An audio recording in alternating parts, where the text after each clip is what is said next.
He's absolute silk, isn't he? He's having a great season. Good finisher. So much so that Eddie Howe's having to insist he's not for sale, because there are rumours that Arsenal and Tottenham are looking to sign him for £100 million this summer. I suspect that Newcastle United have put out those rumours trying to get £100 million for him.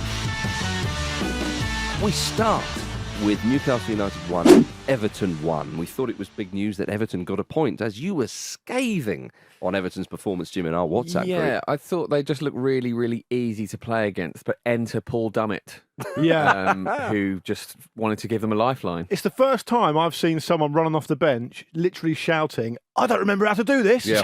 I don't remember how to do any of this." Well, yes, that was. He'd only played 4 minutes of Premier League football all season, which of course is 4 more than us. But do you reckon now, right now, Yes.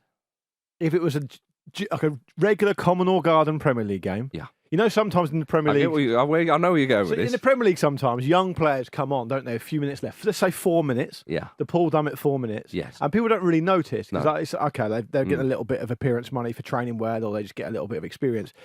Could you come on for 4 minutes And not do that. and not be noticed? Yeah, I mean, my body shape would be noticed very much so. Okay, could you come on for 4 minutes and not be noticed in the 80s?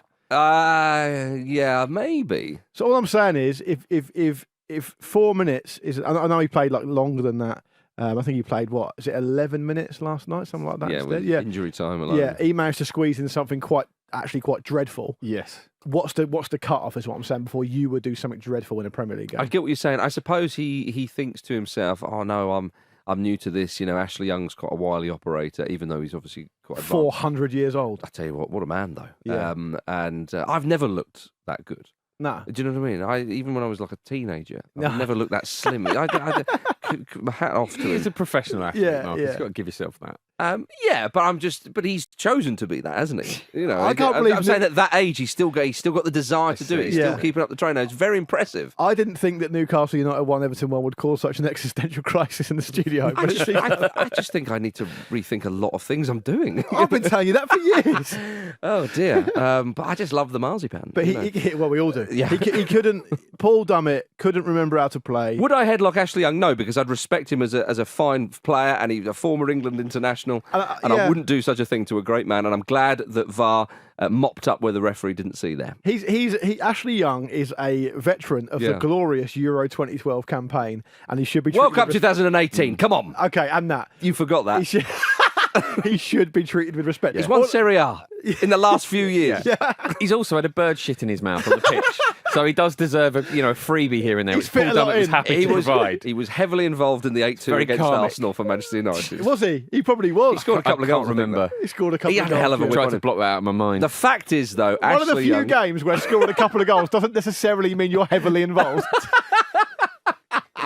But anyway, look, I hope you all enjoyed that little whistle-stop tour of Ashley Young's career. I want to say everybody. Paul Dummett.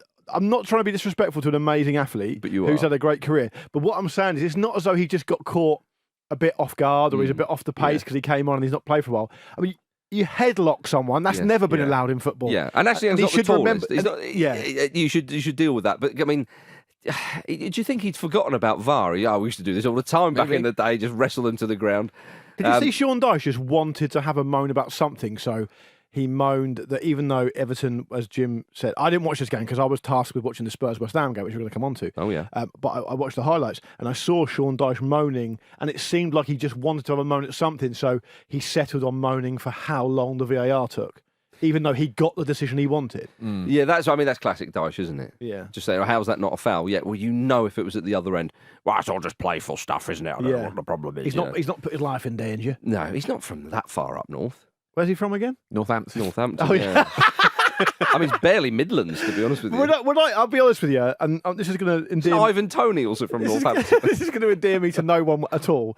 Once it gets past about Watford, I start to get confused. Here we go. I get confused. You see, Londoners have got terrible geography. It's ridiculous. And they've infected your brain with that. No, I've always had terrible geography. You're better than this. Come on. Mind you, Portsmouth, though, you probably think London's up north. Exactly. Everywhere's up north. Yeah, indeed. But yes, so the penalty was given. Calvert-Lewin put it away. So great for him. But before that, of course, Alexander Isak scored his 5th consecutive goal at home. We should say, for Newcastle United. The first Newcastle United player to score in 5 consecutive home games since Yoann Gouffran. Lovely to get a mention for big Yoann. Who I genuinely forgot ever existed. Yeah, I did. I was thinking to myself, I'm not sure I know who that player is, and I don't know for sure if he definitely played for Newcastle. If he came up in Luke's game, I would be absolutely Tommy tucked. I glanced at the running order and thought, Yoann Gourcuff never played for Newcastle United, did it? Oh, I had to decipher it for a moment.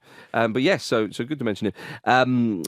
But then with Isak, who's a fine player, there's no doubt about that. Lovely feet. Yes, lovely feet. He's absolute silk, isn't he? He's having a great season. Good finisher. Got 19 goals this season. Got 10 in all of last season. He's really, really stepped it up in a season where Newcastle haven't been as good as well. That's right.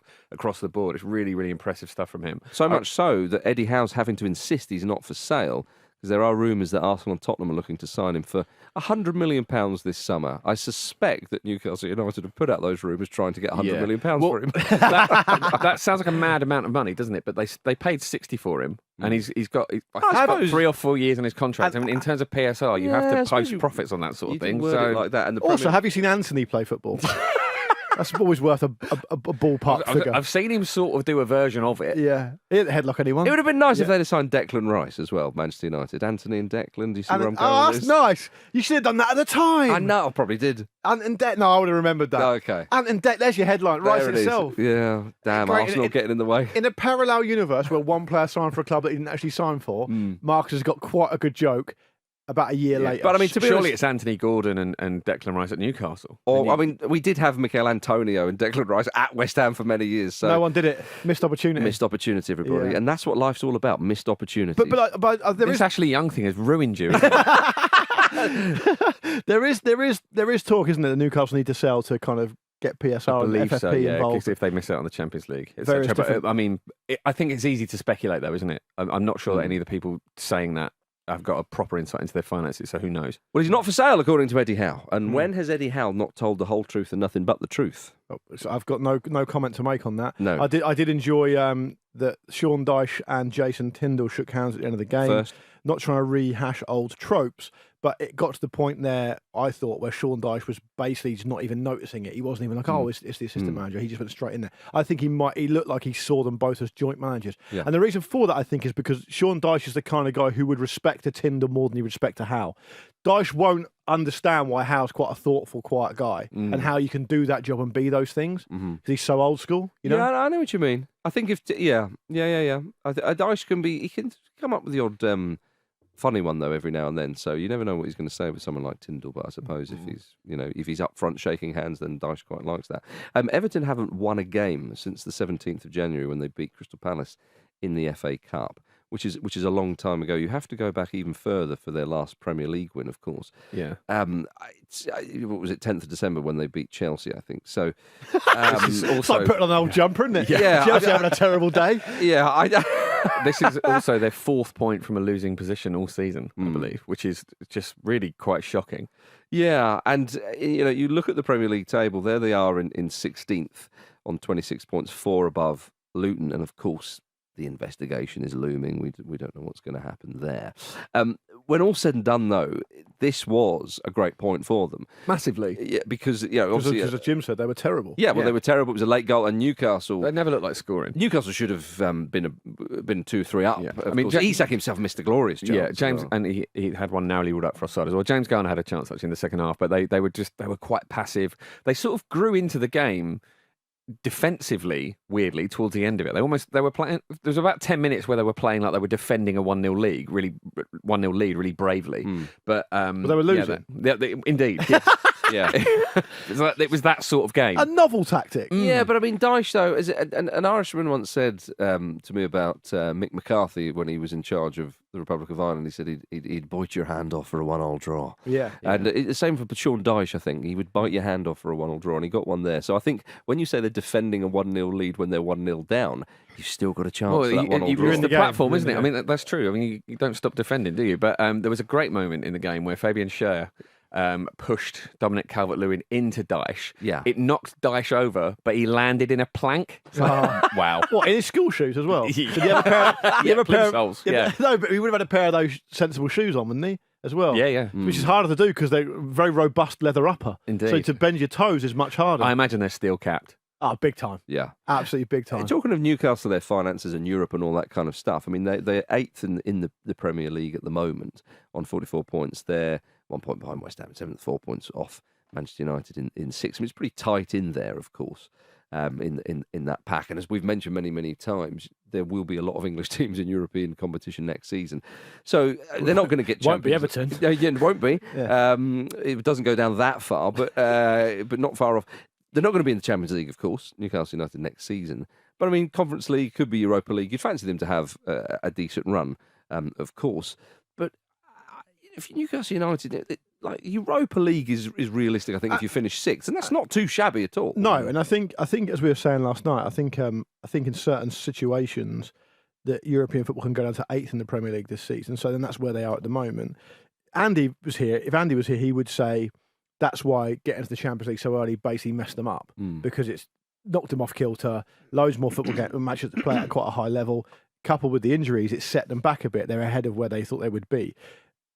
I kind of am fairly sympathetic to that viewpoint because, as you rightly say, Europa League, if they were in the Europa League, you could kind of see them going deep in it and doing really well and maybe kind of replicating what West Ham has tried to do. Yeah, and you get some big games as well. So, yeah, on the Everton side of things, just very, very briefly, they're fortunate as far as that. I mean, they would argue they haven't been fortunate because of the points deduction. That's a different point.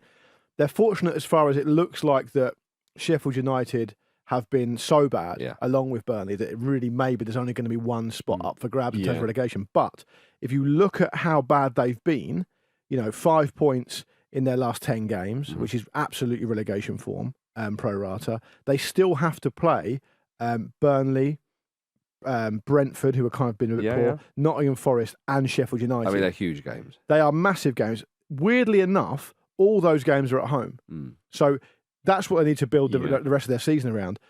I don't think there's an element with Everton based on what's happened in recent years. They've been so poorly run and are in such a bad state, and it can be such a toxic atmosphere at Goodison Park that I feel like they've been dancing with the devil for so long now. At some point, if they're not careful, the music's going to stop. It may well be yet again this season, despite the points deduction, there are 3 teams worse than them, which has really just been the case for the last however many years.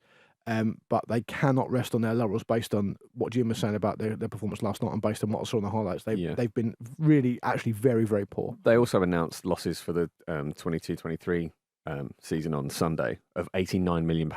That's what they're best at, is announcing losses over and over Leicester have got involved in it as well. Oh, they've had a similar amount, well, So, I mean, I don't know whether they're going to get another deduction. No one does yet, but it's not looking good, is it? And the only time they've really, I mean, this is to tell its own story, the only time they've really played fairly well was when they played Man United and still lost. Yeah, but as I say, though, big point for them. Big point. Massive. Good to see Dominic Calvert-Lewin scoring, though. Yeah. It was a penalty, I know, but they still count. Keeper got a hand to it, but, Keeper should have saved it. He hit it hard, but it was a lovely height. First goal in 24 games. Yeah. They need him scoring goals, of course. But a good point for Everton and a goal for Dominic Calvert-Lewin, and I'm sure he would have been very, very pleased with that. Would have been pleased as much as Ole Sater, the Rosenborg striker, who scored a cracking goal in his first game of the Norwegian season on Monday. Why am I saying this? I hear you ask. Well, it's because a lot of you got in touch with us about what he said after the game. And on his goal, old Ollie said, "I don't remember it. I'm going home, phone in my left hand, cock in my right hand. I'm going to enjoy myself. It'll be a late evening." Where to start on that? I don't remember scoring that goal, but it should provide me with some material. If a Premier League player said that, would they get a fine? I don't know. They would shock Jules Breach, though.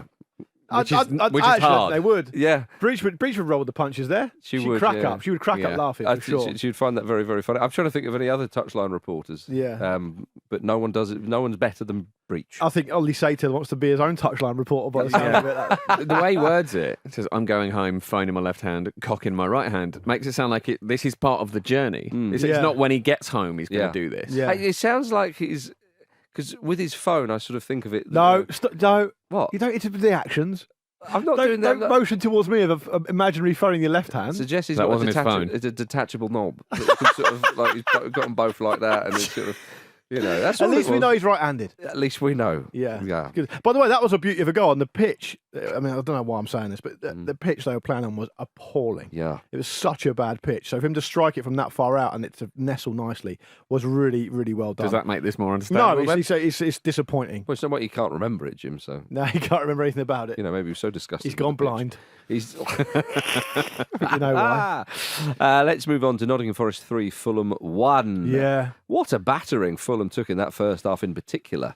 Triple subs on half an hour, was it? Yeah, I think it's unprecedented in the Premier League. I think Stoke made 3 subs within half an hour of a game once, but that was to do with injuries. And I'm not sure that was all at the same time. But a triple substitution on 32 minutes just showed you. I mean, Silva was... I think he was beyond furious. He was like upset.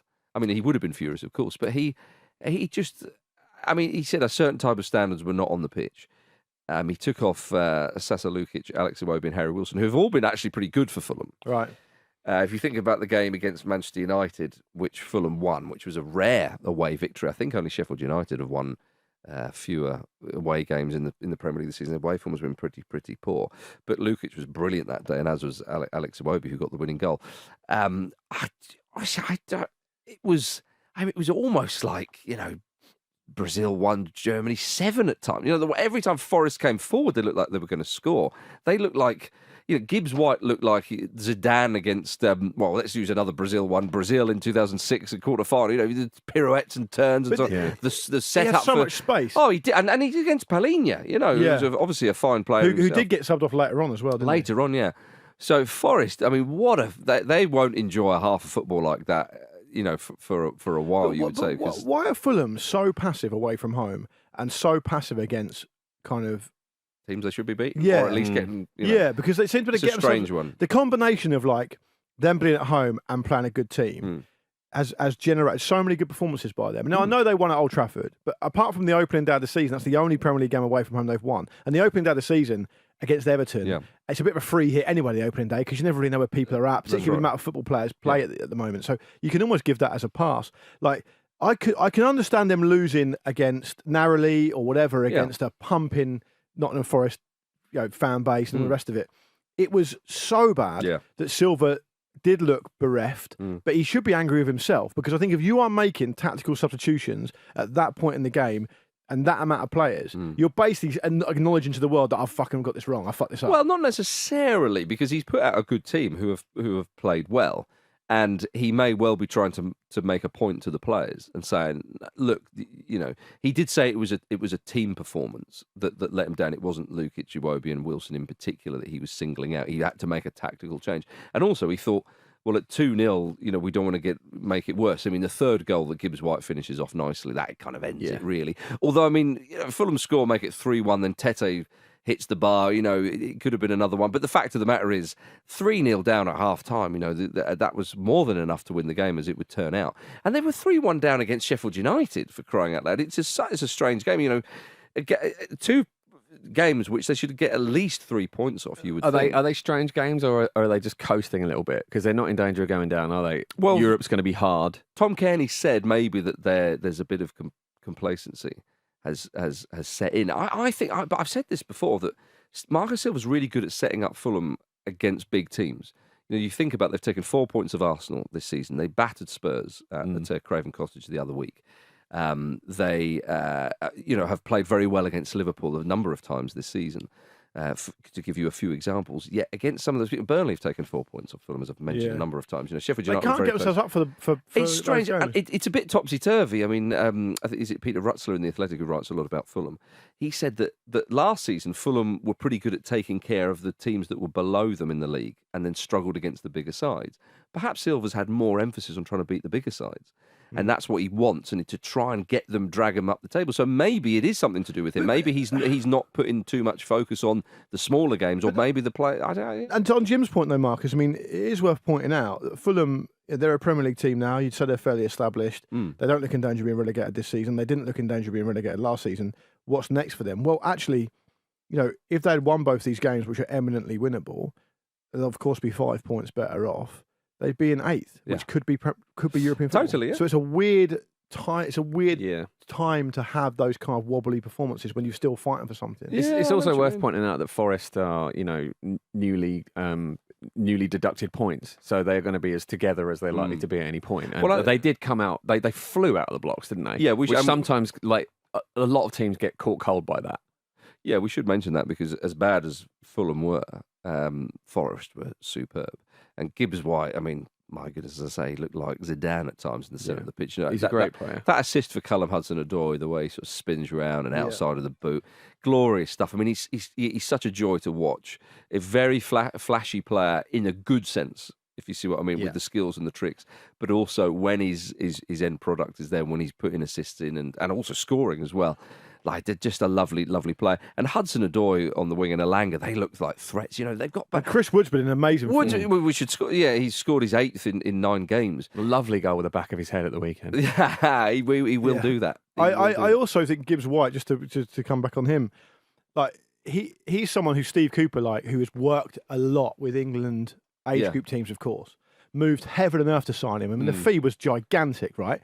And Cooper was making the point, this guy, if you talk about all these amazing generations of this new generation of England players who are coming through and doing amazing things, the best generation England ever had in terms of players for a long old time. He was making the point when he was asked about the fee that he's every bit as good as them. And I was desperate for him because he's such a good player. He can make a big difference for us. And I just think that with Gibbs White, because he's played for kind of slightly unfashionable teams, he doesn't perhaps get the credit that he deserves or how good he is. I mean, he's played at Wolves, Swansea, Sheffield United, and now Forest. Forest, I wouldn't say necessarily are an unfashionable team, but they've had a tough time and they've been a bit chaotic. He is every bit as good and worthy of being a part of that generation, I think. I think it's a little bit confusing. Maybe you're going to disavow me of this because you're just going to say we've got so many other good players in those positions. It's weird that Southgate hasn't had a look at him at all. He would have had a look at him. You know what I mean, though? Jude Bellingham, James Maddison. But what I'm saying is Southgate has found the place in friendly squads and in training squads and all the rest of it. He's invited players along and he's made them a part of it when he's wanted to. And I think given that Gibbs White has that amazing pedigree through the age group teams, which Southgate seems to value, he's still not had anything other than under 21 caps. Yeah, I wouldn't be too worried personally about that. Well, I would if I was Morgan. Because I want to be a part of it. True. Get me the unicorn. I want to be on the inflatable unicorn, please, this summer. I fear that Gibbs White is the type of player who bigger clubs might be interested in. And a little bit like Grealish from Villa to Man City. I don't think it would be as big as that, perhaps. But he goes to a bigger club and is...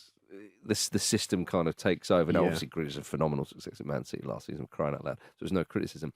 But the swashbuckling Grealish we liked at Aston Villa, there's a little bit of that in that feeling, if you like, of Gibbs White at Forest. If he was to go to a bigger side, and for Forest's sake, I hope he doesn't, then you may lose a little bit of that. But there's a sense he sort of has a free role, isn't there? I'm sure Espirito Santo could disavow us of that. Sure. But it's certainly the way that Forest plays. It looks like Gibbs White can do whatever he likes, and he certainly does do whatever he likes very well. Yeah, well, I mean, when he's given the keys to the whole pitch like Fulham gave him last night, then he certainly will punish you. But a huge win for Fulham Forest. gay him a free roll, really, didn't they? That's that's what's happened there. Right, lads, we're going to give Morgan Gibbs White a free roll tonight. Yeah, let's just see if he's that. Oh, he is. Yeah. He really is. But a huge win for Forest. I mean, the place was jumping last night, as you saw on the TV and if you were in the stands. So they are now 3 points above Luton, which shows you just how crucial that was. And it gives everybody such confidence. And with Wood scoring goals and Gibbs White in there getting assists and a goal and Elanga and Hudson-Odoi, that's a decent front four. For sure. Very good indeed. Better than anything else, as you would say, others have down there. I mean, maybe not including Brentford because of Tony and co, but very, very good indeed. So, lovely old a win for them. And they march on. So, and Luton, of course, are at Arsenal tonight, which we may well speak about in the second half. So coming up in that half, we are going to talk about West Ham versus Tottenham, the games tonight, and Pep Guardiola's ego. See you in a moment. If you're asking me whether Harry the Hornet, who I presume is the mascot, should dive in that way, I think it's disgraceful. Welcome back to the Football Ramble, everybody, who I presume is the mascot. Why else would he be there, Roy? He's an enthusiastic fan. A gigantic hornet. What must your life be like? Actually, in Watford, there is that terrifying statue of a hornet outside the shopping centre, the Harlequin Centre. Yeah. So maybe he's concerned about that, as anyone who's ever seen it is. Roy Hodgson does strike me as the type of chap who would have gnomes in his garden, Oh yeah. Yeah. which I've never Nothing wrong understood. with that, is there? I've never really, I'm just saying. Let someone do what they want. It's their garden. I'm not having a go. I'm saying I think he would do that. Would you have a little cheeky saucy gnomes, like the ones who have one of them's putting a Mooney? I don't have a garden, Oh yeah. so I don't have the choice. Put them in the window. Yeah. Could do, Jim. I'll do that on my way home tonight. I'll go to the gnome shop, The saucy gnome shop. the saucy gnome. Would shop. you get if The you had to saucy get, gnome emporium. would you get saucy ones or normal ones? Yeah, if I wanted to bump into Pete, I'd go for saucy ones. Saucy ones, yeah. You know, I'm Pete, sure. get you some saucy gnomes, no problem. He's probably got some in his boot. I never want to see what's inside there. Right. West Ham United 1, Tottenham Hotspur 1. A good point for Aston Villa. Yeah. I think one of the wonders of modern football is how much energy West Ham can draw from simply hating Spurs. Going 2-0 down, going 1-0 down so quickly, I feared for them a little bit, but they really woke up after that. Yeah. Of course, Spurs missed the chance to move into the top four with that point, failing to win. So they are now 2 points behind Aston Villa. Villa don't have a game in hand, although they are playing tonight, though. So very, very tight indeed. After the match, Ange Postecoglou joked saying, I'd like to have a joystick and put them the players where I want, but it doesn't work that way. It's good to get a reminder of that. It does, yeah, just in case you thought. Because at times, José Mourinho, you do think, is he controlling them when he's been managing? But yeah, I mean, how would you sum this one up, Jim? Stalemate. Yeah, it was. There was a sort of, because I obviously only saw the second half in full because I was watching the Newcastle Everton game. It felt quite energetic at that point, but that kind of it became a bit frenetic towards the end, where both teams looked quite capable of scoring, but like they didn't believe they would. If that makes sense. Well, I mean, the very last minute of the game, Luke. It was chaos. It was absolute chaos. It was a kind of interesting game as far as that West Ham were obviously set up to be quite a lot more physical and really let it into set pieces. And I think that they thought, and I'm not. I think I probably do partly agree with this. They thought that Vicario was potentially not the most physical goalkeeper at like. They definitely targeted. They targeted him. Antonio was all over him all game, which is kind of what Antonio does well. Vicario has ever made some great saves. He's a brilliant shot stopper, and he is a good goalkeeper. I mean, his distribution's amazing as well. He kind of stood tall to that. There was an incident where they were quite fortunate. Kind of fortunate. Antonio was miles offside, but he did come very close to scoring. Was that when he was 1-on-1? Yeah. No, the 1-on-1 was later. This was from a set piece originally. Sorry. He basically hung out on the goalkeeper, and they played Spurs played quite a high risk kind of offside trap, and it worked. And then later on, Antonio had an amazing chance when West Ham were just soaking it up. Although I fear that could have been pulled back for a foul. So was Antonio right to just stick it in the goalkeeper's be a good egg arms? about it, yeah. Because if he Get it scored, over with, then yeah. everybody celebrates, and then you'd be a bit gutted. So, But the thing, looking at the bigger picture, I think. But Jim talked about at the top of this, the idea that West Ham kind of really get up for playing against Spurs. And West Ham are in a position where they can afford. I know they've been very good this season overall. They're in a good position in the table. They're still in Europe, etc., etc. So they've had a good season, and they've got some good players, of course. But I think the difference is Spurs are really gunning for top four, and they need to win games, particularly after they lost to Fulham. It's a terrible result against Wolves, wasn't it? They lost to Wolves at home when they should have won. Obviously, they should have won.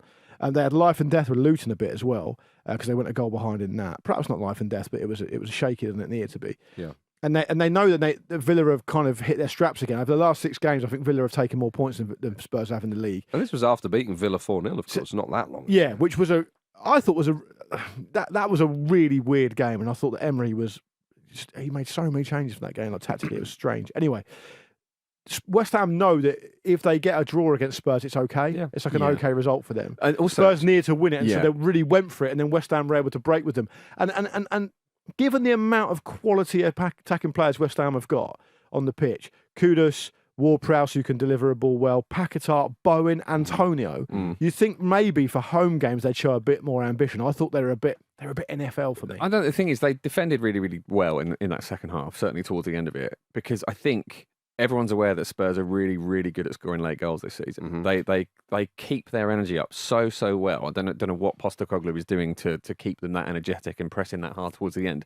But I think West Ham knew that they'd be vulnerable to that, and they were trying to they were just punting things long down the left wing a lot, like essentially trying to just create some chaos and go and nick something. And it almost worked a couple of times. I think that was probably the sensible way to approach it, right? Because if you Well, have a go at yeah. Spurs, they're going to get you on the break. I do have some sympathy with West Ham playing that way. I mean, Postecoglou said, make it so difficult because they defend so deeply. But again, like when you talk about attacking talent, well, that talent can also break very well. I mean, you saw that against Newcastle when obviously they lost the game, but really, when they get in a position like that, you would fancy them to go on and win it. So I have a bit of sympathy, and Spurs are a better side than West Ham. They are, lest we and forget. I think Brennan Johnson has been in good form recently, and that goal he scored last night where he drifts in and he's kind of just suddenly unmarked in the box. Oh, he Difficult becomes finish as well. Looks really simple, but he had to Came at him quick. reset He his feet. does sort of go invisible for a second or two to defenders, and then he sort of goes in. He's got a bit of he's got a bit of the Raheem Sterling about him. I know what you mean. Yeah, Sterling had a period of that where he was. but I think if you want to get into the top four of the Premier League, the thing you absolutely have to do is if you score a goal that early, you have to go on and win the game. Yeah. And I think there's just too many periods for Spurs where they can't deliver a full performance for like 90 minutes. I mean, the Aston Villa game away from home aside, it just seems to be a bit kind of, in many ways, kind of in microcosm. Brennan Johnson's like that. He'll have an amazing run of games and a run of form. He was actually very good in that game when he came. Has he come on against Luton? He kind of changed the game. I think I'm right in saying. But he has periods where he doesn't really do much. I mean, I remember the game at Goodison Park. He was just completely anonymous. He started the game, got pulled off with half an hour to go. Like they just need to start picking up more points more consistently because they're in a real battle with Villa for fourth now. And like I say, Villa are on paper in better form. Well, the good news for them is that Aston Villa do go to Manchester City tonight Without Ollie Watkins. and Man City will be favourites for that game, of course. And if Villa weren't to get anything out of the game, then Spurs would have that game in hand and be just 2 points off them. But you never know. I mean, it's not always a foregone conclusion. They beat Man City earlier in the season, though. They did, yes. Very interesting. Have you seen any of the Manchester City Netflix documentary yet? It was released yesterday. I haven't seen any. I've seen a couple of clips. That's about it. Yeah. I've seen the clips of Jack Grealish trying to give everyone Bovril. Yeah, this was when they beat Bristol City in the FA Cup. He looked like he was leaving with a box of Bovril. But he also goes around and makes all the foreign players try it, and Does they're he? all just basically tasting it to get rid of him, Yeah. and they all hate it.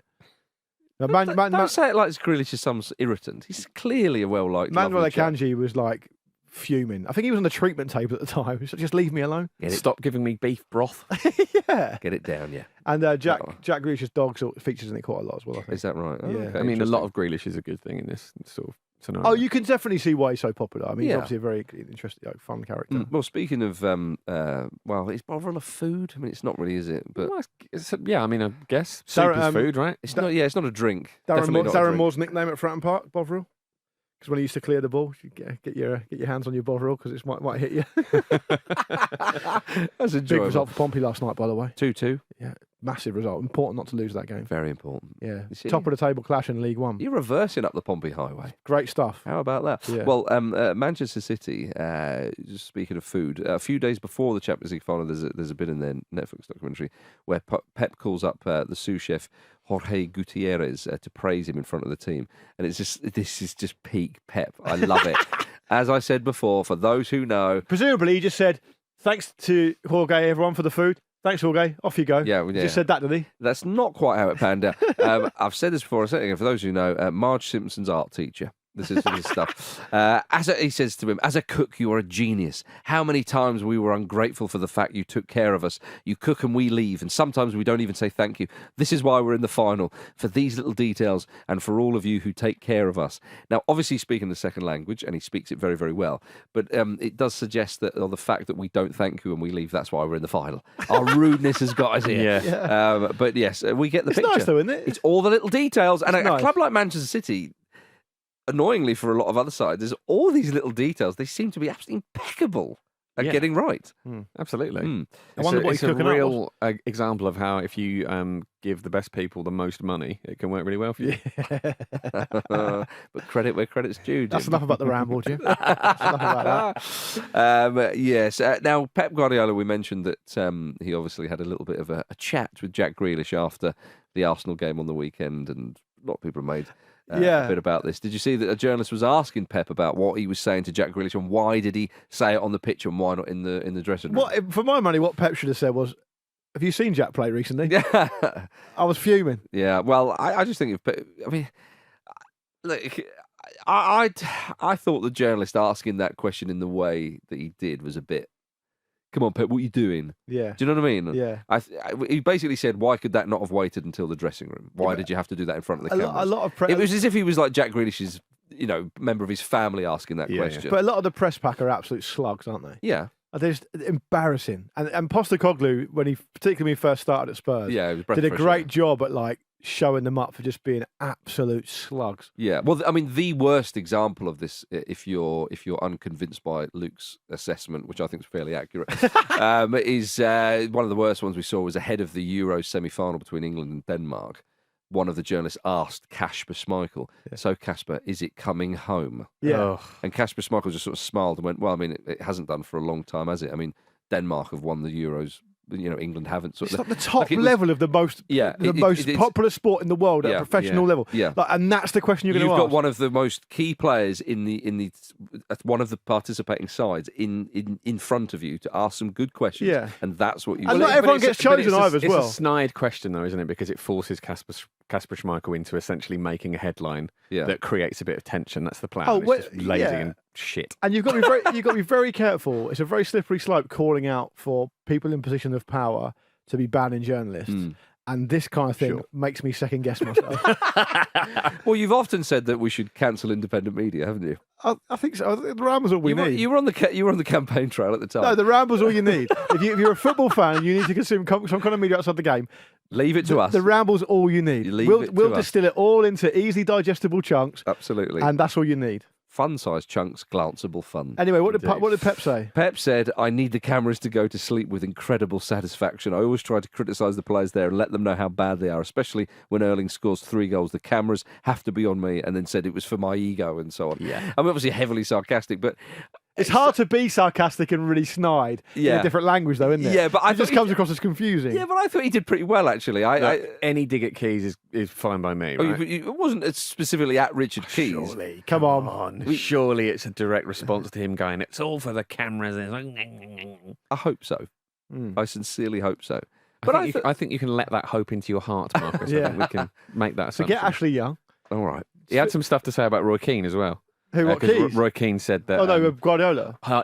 Roy Keane said that Haaland had played like a League Two player. Yeah, I remember that, yeah. Pep said, "I'm not agreeing with him. It's like I said, he's a manager for the second or third league. I don't think so." Yeah, I mean, look, Pep. We know Pep's a madhead, right? Okay, and he comes and he's entertained us, and we've obviously had our fun with some of the things he's done and said and so on. But as a Premier League manager, in particular, at the top of the table as well, Liverpool top of the table, but you know what I mean, is in the top of the game.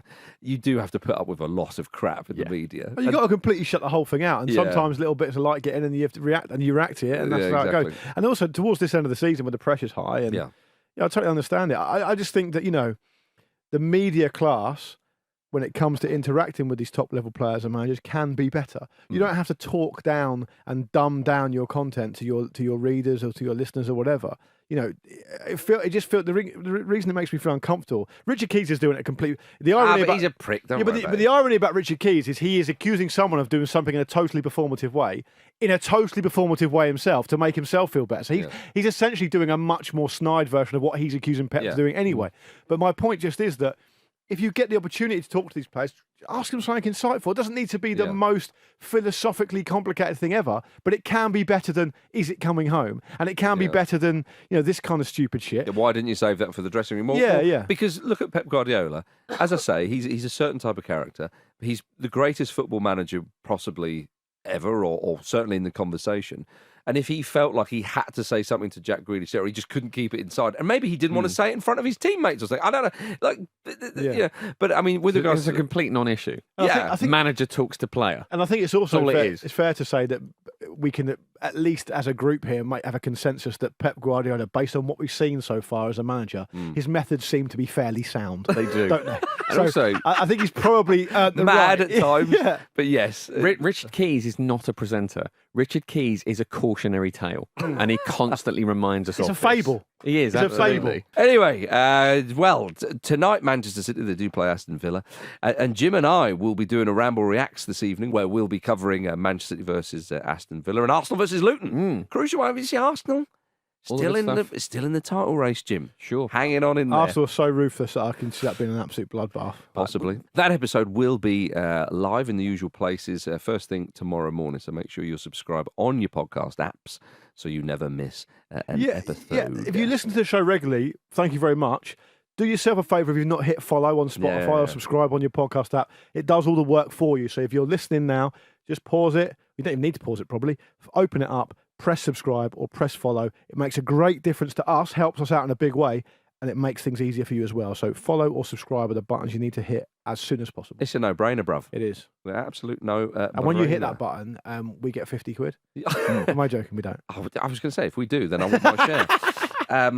Before you, there's a couple of crafty little Premier League games on Thursday night as well. There are, yes. How about that? Liverpool get to use their Sheffield United at home voucher. Oh, but great timing. They've saved it. Yeah, they great have. timing. Very, Played very it clever. very well. Very clever. Gobble up that goal difference. Absolutely right. What's going to happen between Chelsea and Manchester United? Yeah, who knows? Really Have you ever possible seen? to Have say. you ever seen teams like? Will the score be less than 0-0? It's like Has that Alien- ever happened? It's Alien versus Predator. -1, -2. What? Whoever wins, we lose. Yeah. Isn't it? Oh dear. Yeah. Yeah. Did you see that Todd Bowley has said it's good news that he's getting loads of criticism from the fans this season? I mean, there's politicians' answers and there's politicians' Yeah. answers. He said the good news is people care so much. The bad news is people care so much. Piss off. It's not so anything, is it? Fascinating. It's. I'm starting to wonder if the whole thing's a sort of performance art thing, I like when just- Joaquin Phoenix was a rapper for a bit. Yeah.